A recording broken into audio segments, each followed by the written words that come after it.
Hello, everybody. Thanks for tuning in again to Friday's March Madness Sprints. I am so happy to have all of you here who are tuning in. Good morning, good afternoon, wherever this day may have found you. I'm going to give a couple of minutes to let people come in and join us, and then we will get started with our sprints. If you are tuning in now, let me know how you're doing and what you'll be working on today. As for me, I've got my big ass cup of coffee here. Good day, Ash. I've got my big cup of coffee and I'm ready to keep working on my book, formerly known as Carriage of the Dead, now just the disco horror novel, which is kind of what I've retitled it as a placeholder for now. Hey, Kay. Hey, Leia. I hope y'all are doing well. Like I said, happy Friday. So let me know what it is you're working on today, whether that's writing or planning or plotting, reading, even relaxing, and you just came to hang out and boost the algorithm. If you get a chance, please go ahead and like the video. That really helps with the algorithm. And if you're not subscribed to my channel already, please go ahead and subscribe. That also helps me out too. See, I'll be finishing the rough draft of my coming of age novella. I love that. I really enjoy a good coming of age novel. What genre is it? Is it fantasy? Is it horror? Contemporary? Going to polish the chapter I wrote yesterday and keep going on my sci-fi novel. Love to see it. Yeah, after the sprints on Wednesday, I got 2,600 in that sprint, and then I got an additional 1,000 throughout the rest of the day. So I beat my word count goal of 3,600, or 30 of 3,000. But I didn't really write yesterday because I had some family stuff to attend to. And so today, my goal is actually closer to 5,000 today. I don't know if I'll get all of that in the sprint, but that's my goal today. Total. Like I said, I'm going to just keep sipping on my big, huge cup of coffee. I'm just still trying to wake up a little bit.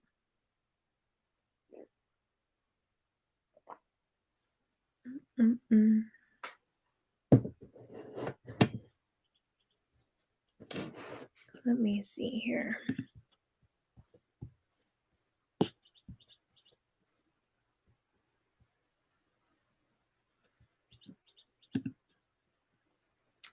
We'll give it another 2 minutes just to let anybody else who's joining join and get their water and their coffee, and make sure you all have your drink of choice on hand, your snacks, that you've stretched, and that we're ready for these sprints. I'm going to keep up with the same playlist as the other day.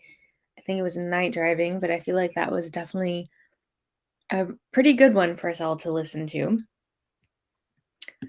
Morning, everyone. Hey, Kay. Yo, afternoon. Hey, La.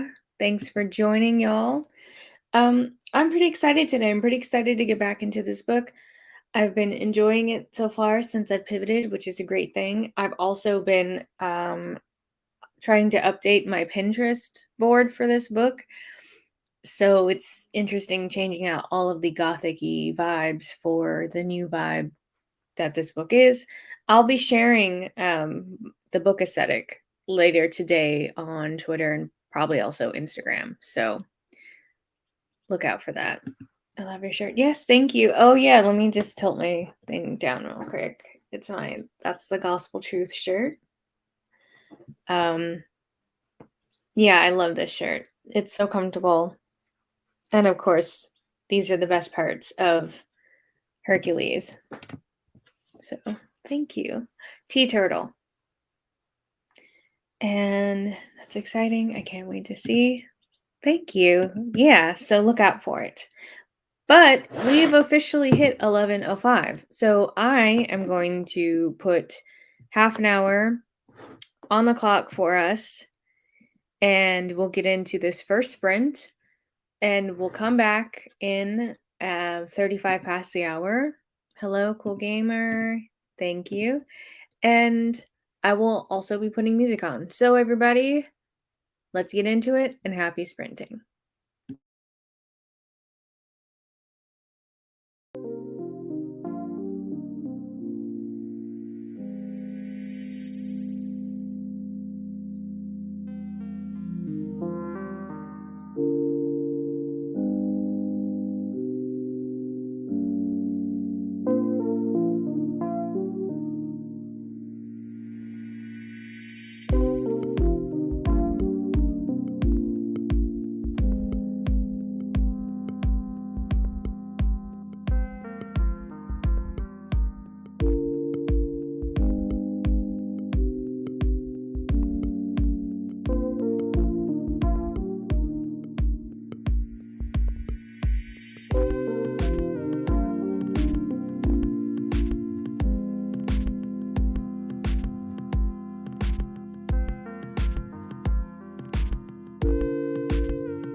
Okay, everybody, that was the end of our first sprint. We went a minute or two over, but let me know how you did. I need to do a little bit of math right now to figure out where I started. Okay. So 626 during that sprint, which is really great. As I mentioned, I didn't get a lot of writing done yesterday. I had some family time, so I'm glad that I was able to jump back into it. Let's see. 463 words. We love it. Also, yes, don't forget to hit the like button. Definitely helps the algorithm. And thanks for tuning in. If you just stumbled in, we are once again doing March Madness sprints. I'm doing this in collaboration with Chelsea Lockhart on her channel Written in Melanin and Ash on her channel Ash Writes Lots. This is the first week, and we'll also be doing this next week. So if you want to see the schedule and join any of our sprints, you can find that in the description below. I will be doing this until 2 p.m. Pacific Standard Time today, 5 p.m. Eastern Standard Time today, so you have a little bit of time to... No, it is not ending. That was just the first sprint, where I'm going to be sprinting until 2 Pacific Standard, 5 Eastern Standard. So we have a little bit more time that we'll be doing this. Let's see. Resin down on 6 of the girls. Now I can tell. We love this. Thank you. Trudging forward on this chapter, rewrite 34 words. 34 words are better than no words. I know that you're not feeling well today, Chelsea. Sending you all of the healing vibes, and hopefully you get a little more words in this next sprint. Go grab a snack. Yes, now is the perfect time as we're taking this break to stand, stretch, grab a snack, grab, anything that you need, something to drink. Only got 128 words a time. You know what? That's still good. I think it's good to discount any of this as progress, even if all you did was brainstorm or set yourself up to have a more productive sprint this next time or the time after that. I think all of that is really great. I am definitely having an interesting time writing this section of the book because my main character is in a relationship in which she's having to do a whole lot of tap dancing to keep everybody happy because the friends in her life and her family don't like this person and he doesn't like them. So she's caught in the middle and is having to keep the peace. And it's a very anxiety-inducing moment because I, for sure, have had to do that in my life. So my question is, with whatever you're currently writing, are there moments that you've had where you've gone, wow, this is a little too real, either making you anxious or making you happy or scared because you're kind of infusing what you're writing with some of your personal stuff? Whoa, got in 58. That's still great. Let me take a sip of my coffee right here. If you haven't seen this is my favorite cup. It says BU. It's my biggest coffee cup. So I've been using this on the streams just to make sure I have fully loaded with all of my coffee that I need for this.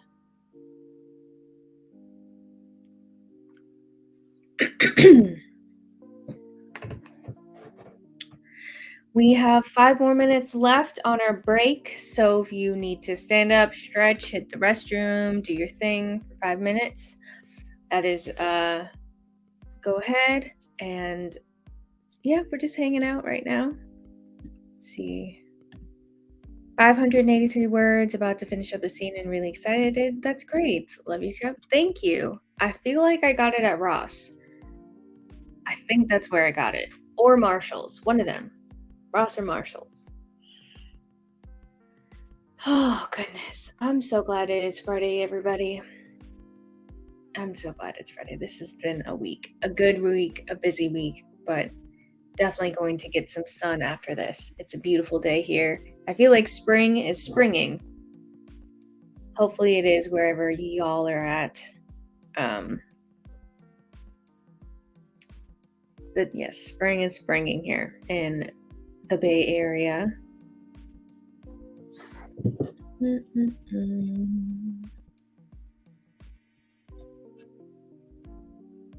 love this. So I am going to be trying to finish up.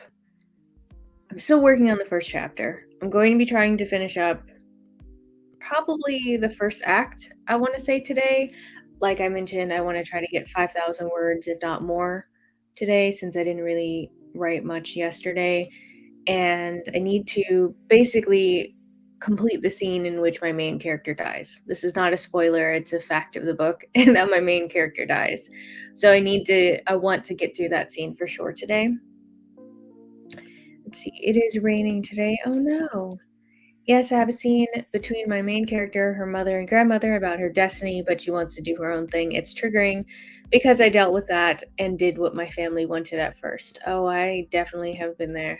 By the time I ended up doing what I wanted to cause a bit of drama, I still have to finish that scene sometime in the future. Yes, I have definitely been there. It's always interesting when you are writing from that like pure place of experience.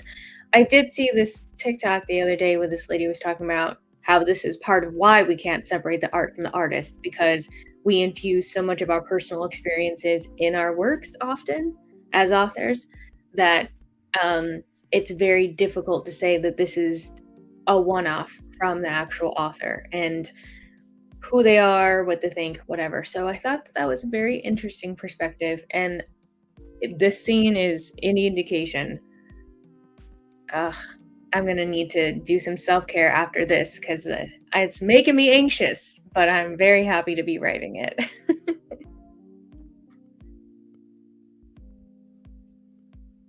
I love also all of the engagement happening in the chat, so thank you. Let's keep it going. This is, I think, one of the best things about doing sprints is being able to chat and have a community and talk to other people. Good luck on the 5K, you got this. Thanks. I'm hoping to nail this rewrite of chapter 18 and set myself up for a win to write this weekend. You got this. I definitely feel you on the rewrites, because starting over here. And I will be sprinting throughout the day, not just during this live stream sprint. So I too will be writing a lot. You won't be alone. And hopefully this next sprint, which is going to start in about a minute, will be a super productive one for all of us. Hopefully you've gotten your water and your stretch down. Sorry, adjusting my position. Hopefully you've gotten your water and your stretch and all of that, and you're ready to go. I am going to get the timer all set up for us. 30 minutes again on the clock, so I'll start it at 45, so we'll return 15 minutes past the hour and reconnect and just see how we've all been doing. It's kind of the opposite of connect for me. I think my life couldn't be more different from my story and ideas. In fact, I love reading because it helps me detach from my reality and catch break. I feel that. I can see that perspective as well.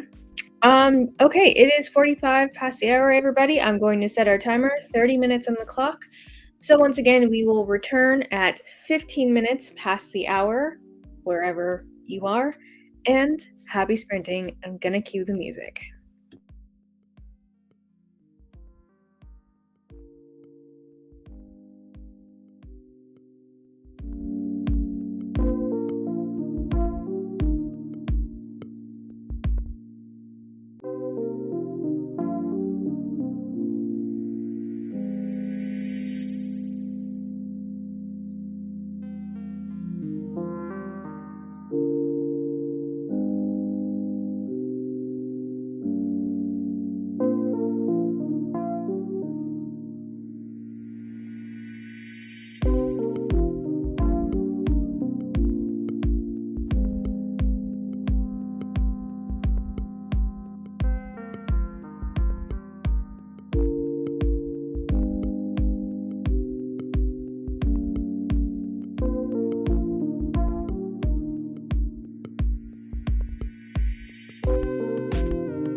Okay, everybody, our second sprint is over. Time to take a break, get up, stretch, and hydrate, have a snack, and also let us know how you did in the comments. That was another productive sprint for me. I got 500 words, which puts me at over 1100 for the day so far. I enjoyed what I wrote. I think it was definitely a good sprint, and I'm excited about writing more on this story. So I'm going to have a nice slug of coffee and let me know how y'all did.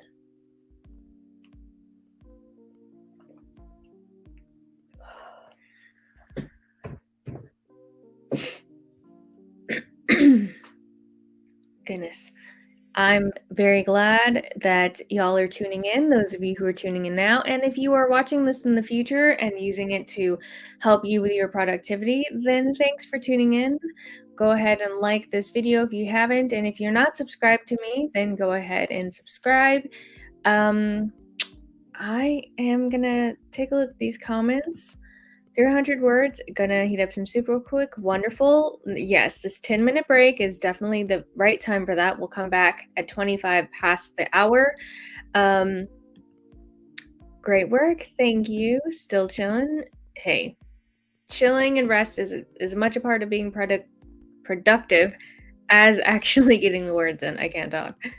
Just over 200, but I gotta call it here. Sending everyone the best of vibes and hope everyone is productive. Thanks, Chelsea, for tuning in. I hope you have a great rest of your day. Get some rest. 236 words. Wonderful. 207 words. We love it. So under the weather, doing your best. Thanks for tuning in, Cameo. I'm so sorry to hear that you are under the weather. And yes, absolutely. Do your best, and hopefully you'll get something done, even if that's just resting up for later productivity. And yes, sending love to Chelsea.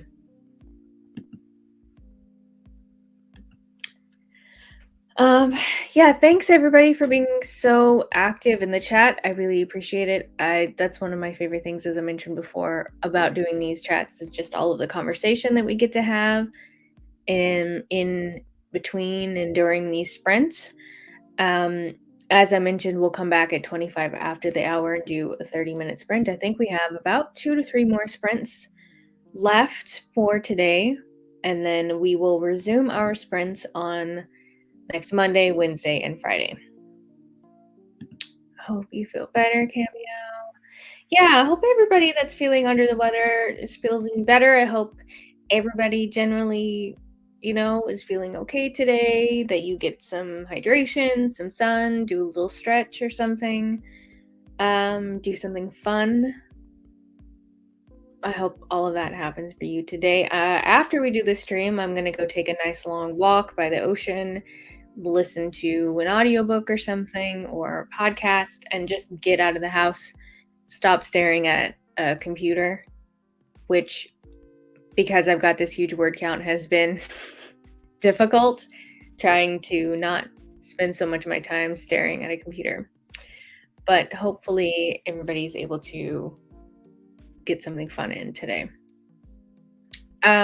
Also, do y'all create like aesthetic mood boards for your books before you start writing them, or kind of during the writing process? Or during the writing process?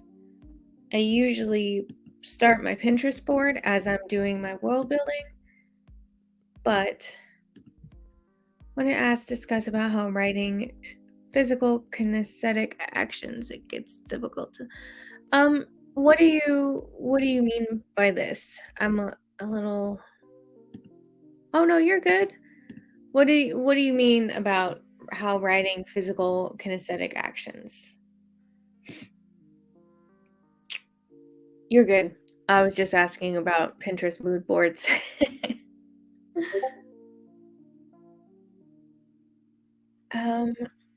Okay, so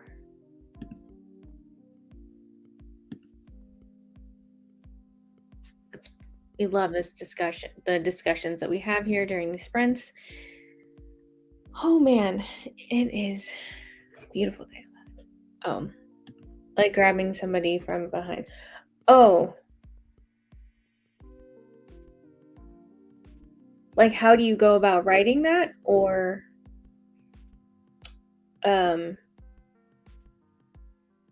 so sometimes I try to, in terms of like writing that and maybe fight scenes as a good example, I generally choreograph that.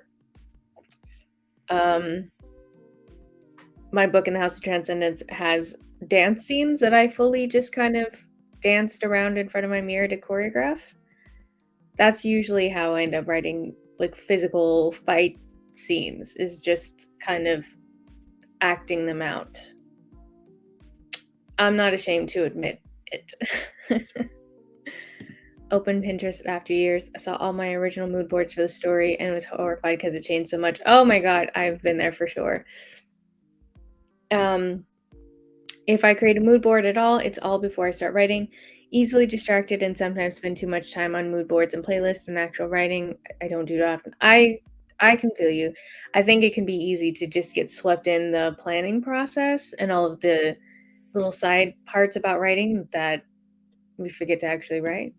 Yep, how we go about writing actions I don't use in normal life. Yeah, for me, I tend to act it out and just kind of figure out that blocking. Or if, say, I know I want to use something that maybe I saw in a movie or show, I'll kind of rewatch that and figure out that blocking from there. Yeah. Went through and deleted all my old boards, and now I made new ones that are so much better. I did that this morning for this book, that I deleted all of the gothic stuff from this board and am replacing it with the newer stuff. Oh, it's a lot, but we love it. And as I said earlier in the stream, I am going to be showing off an aesthetic for this new direction of this book on Twitter and Instagram today or tomorrow.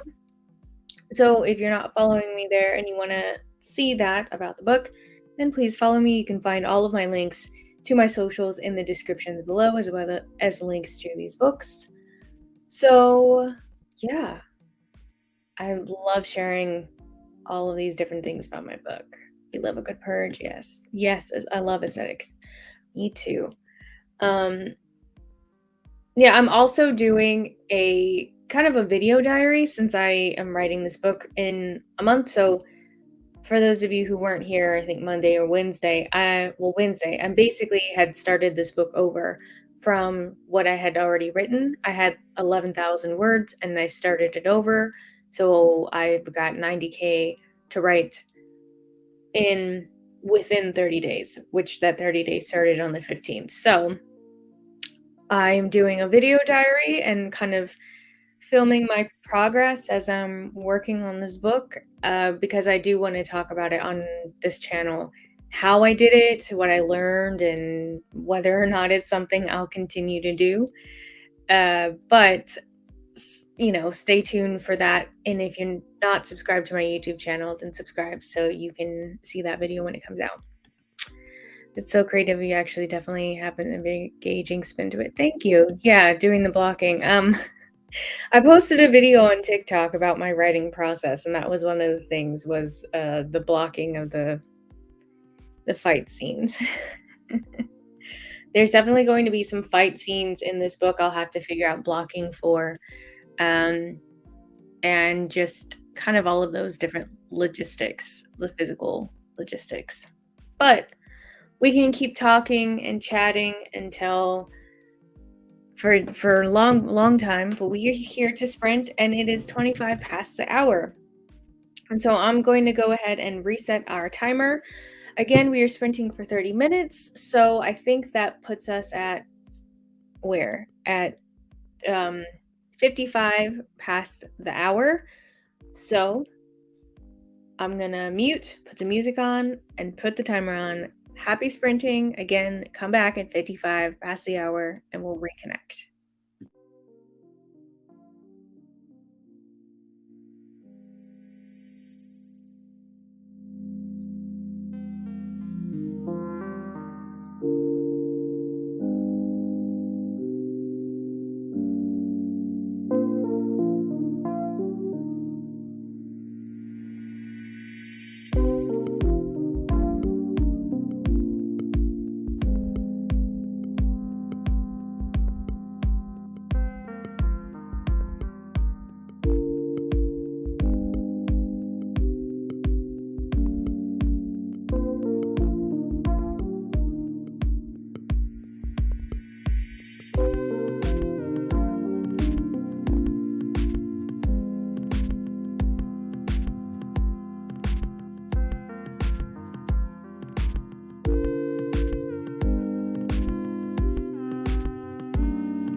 Okay, everybody, that sprint is done.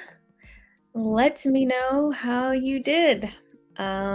These sprints are flying by. I don't know if they are for anybody else, but they're going by pretty fast for me.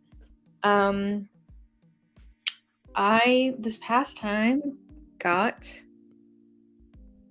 472 words, which, let me see, doing some basic math here, puts me at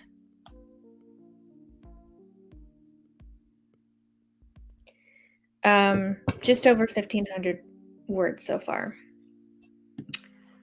Of 150 words. Thank you. And yes, definitely good on you for getting 150 words. Any productivity is good productivity, as I say, when we're doing these sprints. We have 2 more for today. So I'm probably going to cut our break a little short and get us back on track at the top of the hour so that we can have a 30-minute sprint and then we'll do a 20-minute. 240 while eating. We love it. Also love the encouragement that we're giving each other. Yeah. I'm enjoying the scene. I'm enjoying the section, inching closer to killing my main character. And that is definitely something only writers will say. I'm about to kill my main character. Things like that. Let's see, 286 words, 292. We love it. And the mutual camaraderie here. Packed around, trying to maintain the uplifting adventure vibes while not feeling good is a fun challenge. Oof, I know how that is. Definitely take care of yourself. Hopefully you're able to get at least a little bit, but thanks for tuning in anyway. Yeah, just now is your time. In 2 minutes, I'll be starting our sprint over. So get some water, stand up and stretch, stay hydrated, get a snack. Like I said, will be cutting our break short. I want us to at least have one more 30-minute sprint, and then we'll do another 20 or 25-minute sprint. After that, like I said, these are going by super fast.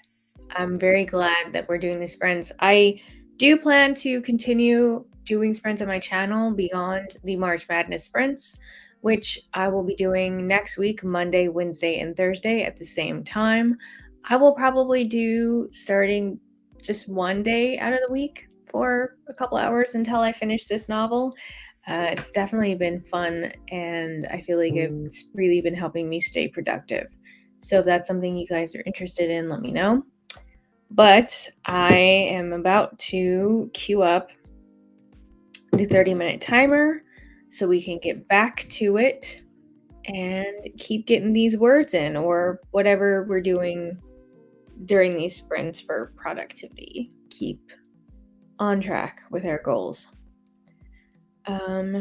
New Mario slippers. Oh, love this! Mario slippers. They sound so good and comfortable. I love a new pair of slippers. Let's see here. Nothing like riding in cozy slippers. I totally agree. Or a cozy sweater. That's why I got my writer sweater on.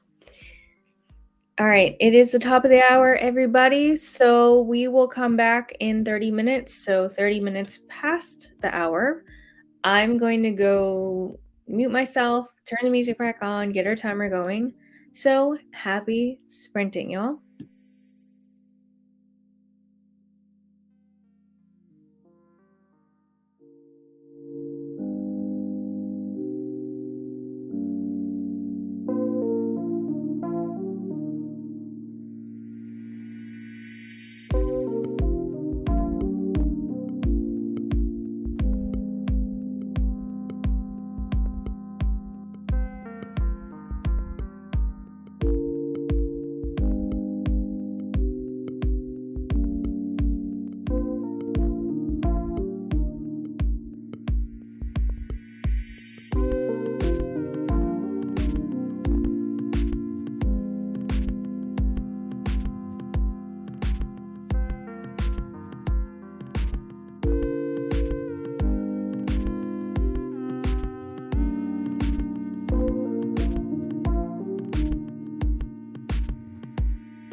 Okay, everybody, that was the end of our sprint. Please let me know how you did.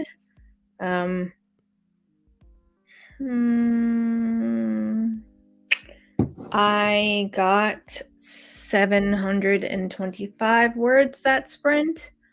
So I am at 2,323 words this time, which is so great. One step closer to finishing this book. I think we will chat, I'll say till 5 after. Take a shorter break so that we can do maybe a 20-minute sprint or 25-minute sprint, and then we can wrap up this day on a good note. 200 words with a decent amount of plotting. We love it. Name generator rabbit hole. I love this. What kind of names are you searching for? 397 words, 221 words this time. We love it. Thank you for sharing your word counts. Right. Name generator rabbit hole. Fun and dangerous at the same time. Yeah, let us know what kind of names you're looking at. I definitely enjoy. Is there a specific generator, or do you just go to like babynames.com or something? I noticed on the babynames.com site they have a whole section now for writers. So I guess they know that we've frequented their site before. Pin name for sci-fi. Okay, I love that. I love that. Unfortunately, I'm not using a pin name. I realize I probably should have started using one, but I'd already published a book, so here we are. Slogging through the scene, but I know once done, it can refine it later. Yes, I agree. Name generator app on the phone. Yeah, I definitely love that. The whole keeping in mind that you can always refine it later. I think that's really important. Doing a bit of both. Need to commit to something at this point so we can start to publish. Yeah, I feel you. Yeah, I think it's important to have in mind that you can always edit your work, but you can't edit a blank page. I struggle with keeping that in mind while I write. Had to step away for a bit, managed to get another 133 words. That's good. As I mentioned, I'm going to start us up at 35 past the hour, so we just have 2 minutes. So get your water, get your snacks, stay hydrated, all of that. And then this will be our last sprint. Our very last sprint. So let me get the timer going.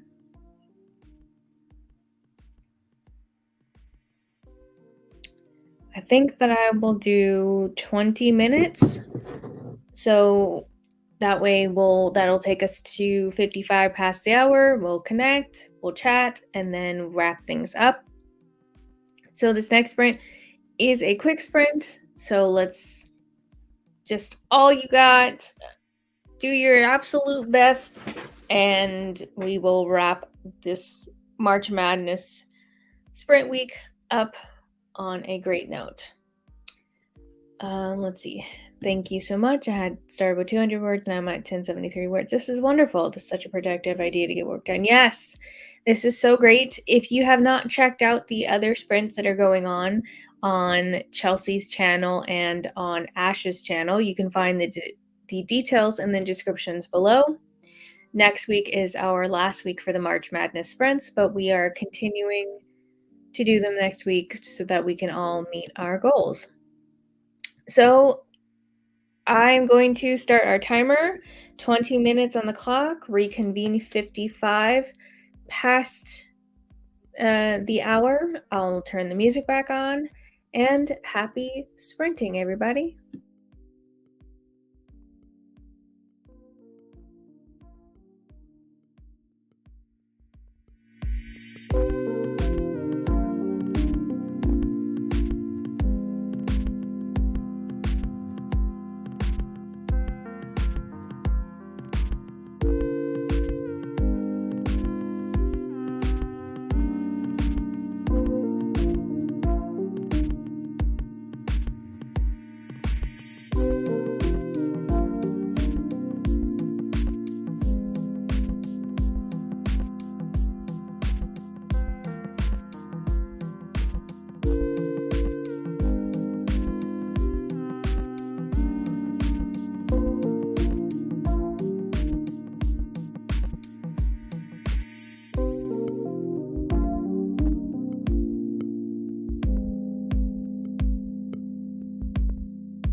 Okay, everybody, our final sprint has commenced. Or come to an end, I should say. So let me know how you did on our final sprint. I'm still trying to figure out my word count because I didn't properly figure that out. How what I had written, like do a placeholder. So I think it's here. Uh, I'm gonna just go. Okay, I think that's what it is. Okay, 591 in that last sprint.